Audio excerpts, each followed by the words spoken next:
Hey gals and guys, welcome back to the channel. On the bench today we have E.R.R.V. Now E.R.R.V is not made by Arma or Traxxas or FMS or Panda or D or Rolarlo. E.R.R.V isn't made by any of those. E.R.R.V actually isn't technically named yet. That's kind of a hint as to what E.R.R.V is. If you can guess what E.R.R.V stands for, you're smarter than I am, because I wouldn't have guessed. And why don't you leave it in the comments below. I've been designing and building for a good year and a half now. This is the channel's first official rec creation. It was once a rec, and now it's a creation. So why I built E.R.R.V was actually for a good supporter and friend of mine. He has supported me and he's accepted me into the Northwest crew, which is the hat you see me wear if you watch this channel regularly. Everyone in the club has been extremely helpful and supportful, not to mention just all around great people. TiborVon, who also has a channel, shout out to TiborVon, is really into RC boats. One of the issues that him and the crew have, however, is if one of the boats stops for whatever reason in the middle of the water, well, you're either wading and swimming out to it, or creator of GAZ FPV, he would come with a dinghy and he'd get out the pump and paddle the dinghy out toward the boat. And I just thought to myself, man, these guys could really use a half-decent rescue boat. So that's why I started building E.R.R.V. As I was saying before, it took me about a year and a half to build. I'm still waiting on a couple of things, like some guards for the props, because if you don't want there to be a chance for a prop taking out another boat. The part I'm having difficulty with is shipping. Back when I started, shipping would still be a little expensive, but ever since how crazy the pricing of shipping has gotten, I'd like to reach out to anyone in the community who would like to donate to the cause of me shipping this out to Tibor. It's gonna have to probably be 2 different packages, and I'm probably looking somewhere in around $300 Canadian. My PayPal and my email address are in my About tab. If you have some other way that you would like to donate, and I'd be happy to help figure it out with you. I've done nothing but sacrifice money and time for this project, and it's not for me, it's for somebody else. So please don't think I'm trying to benefit in any way from any funds that are donated. He lives in the UK. Even after I've paid to ship this out to him, he's gonna have to pay their import duties and taxes and all the crap that their government charges them for. I'm still waiting on some parts coming from AliExpress, so you have time if you'd like to make a donation. If you would like to make this, I'm gonna show you all the details on how I built this. If you want to do it exactly the way I did it, I'm gonna give you the information to do that if you'd like to. If you just take one thing from this and do everything the rest yourself, fantastic. But please let me know if this inspired you to build one. Who I got the idea from was a video how to make an RC rescue boat. Under like the info it says DIY Vietnam channel, but then when you click on the channel it takes you to creative ideas.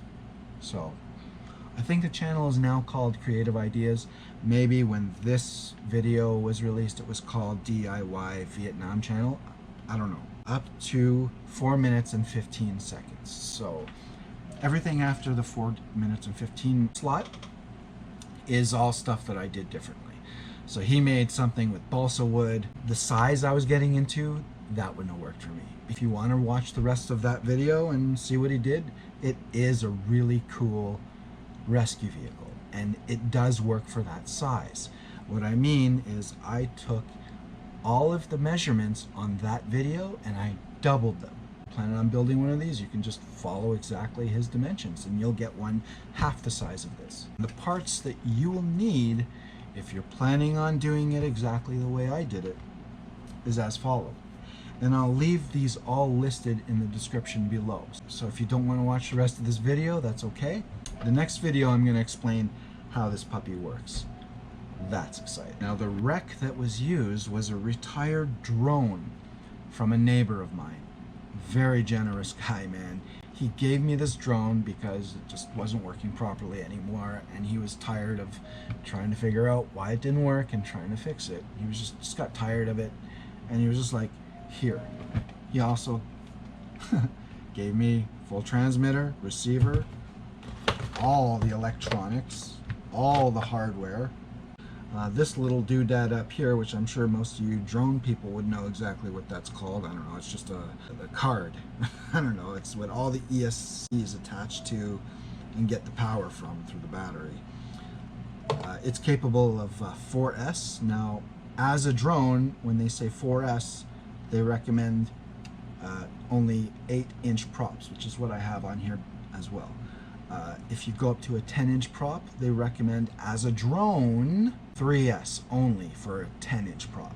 I don't think it'll ever really need 10-inch props, but, you know, for those extremists, maybe you want to race it, I don't know. You might want to put a 10-inch prop on it. I don't know if it's the same, if the motors are still working as hard, just pushing this over water as they do actually lifting something and flying it in the air. So maybe 4S with 10-inch props might not be that bad as a water vessel. If you know differently, please mention it. One of the most expensive parts of it was the PVC pipe. Now, I required 2 10-foot PVC pipes, 1-inch outer diameter, and I believe they call it 3/4 PVC because they measure the inner diameter. I used 6 PVC Tees, these ones right here.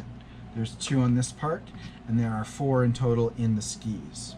2 90-degree elbows, those are these 2 right here that you see. 2 45-degree elbows, those are in the skis. I got 3 copplers, there's 1 here, and then the 2 here. These are copplers, these pieces that the arm's attached to. PVC cement, obviously. 2 pool noodles, full-size pool noodles. Dollar store plastic food container with snaps, preferably something that says it's watertight. Package of 4, I'll only use 2 of them, but 4 leg tips for like tables and chairs. So see these little black bits in the top here? Those are leg tips for chairs. So you put them on the bottom so you can slide the chair along a hard floor easier. That's what I use to close those up.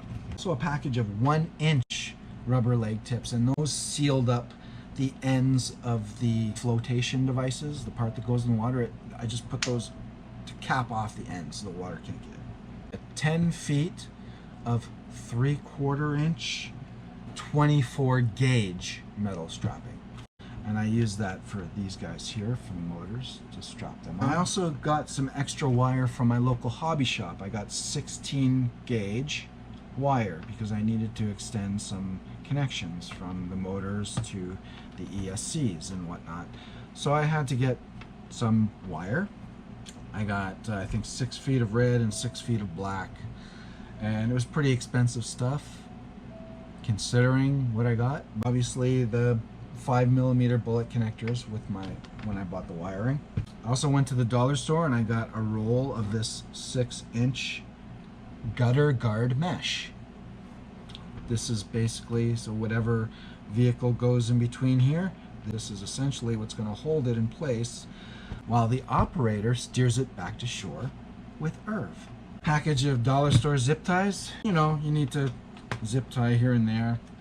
I mean, I use zip ties on my mesh here as well. The platform here, I used just basically the lid off of an old styrofoam disposable cooler. You know, that was it. I just cut it out. It's nice and light. It's pretty solid. It has a good amount of flex as well, so that when it flexes out there in the water, it's not going to snap. And not only that, it's waterproof. So I thought it was a good thing to use, and it's easy to cut into to make you know, the channels for all the wiring and stuff like that. So it worked out really good for me. I covered the foam in black duct tape. Adds a little bit more strength, I think. Keeps it from something bumping it and taking a chunk of the foam out. So a little extra protection. I used an old battery tray from a Red Cat Gen 8 up here. Just put a strap through it. It already had like all the necessary holes for the strappings to go through and everything, and it's already meant to be a battery carrier, so that's what I used. And I mentioned that I'm waiting for the propeller bumpers to go over the two props, so that if it's out in the water and another boat gets too close to the side of it, the prop's not going to take that boat out while it's spinning. It's just gonna, the guard is going to stop it from going into the prop. So that's why I'm putting them on this. And I think that pretty well covers it for parts and materials. Tools that I used. 2 to 2.5 millimeter hex drivers. Always good to have one of each. Metal shears for cutting metal, like these straps, to shape it as well. Right, because I had to shape it, I had to round it so that, you know, nobody's gonna slice their finger open on it anywhere. Hot glue gun, obviously with hot glue. That's how I attached a lot of this stuff. Of course, where the hot glue is used to attach something, now remember, I'm not using this as the sole connection point. This is just to support it a little bit more. These legs are all connected by the skis or the rudders or the part that goes in the water. And those are pretty darn solid. So this is very flexy right now, but once the actual skis are on it, it's all pretty solid. Carpenter's knife, X-Acto knife, something really sharp. Hacksaw or a jigsaw. I used a jigsaw. I know some of you out there, you can probably cut through a piece of 3/4 inch PVC faster with a hacksaw than I can with a jigsaw. So if you prefer a hacksaw, by all means use a hacksaw. I kind of like the automatic jigsaw. When you're in your 40s, less physical work is good. And of course, a soldering iron with some solder. I had to make some connections with the bullets and these wires. And if you're not that good with soldering, practice. That's all. If you want to learn about soldering, don't watch me. I'm pretty new at it too. Go look up some, you know, experts showing you how to solder properly. Anyways, guys, hope you're enjoying this series so far. I hope it's inspiring you to do something. And if it is, please leave a message. Let me know. And we'll see you in part 2 real soon. Keep on RCing, keep on keeping on. Ciao for now.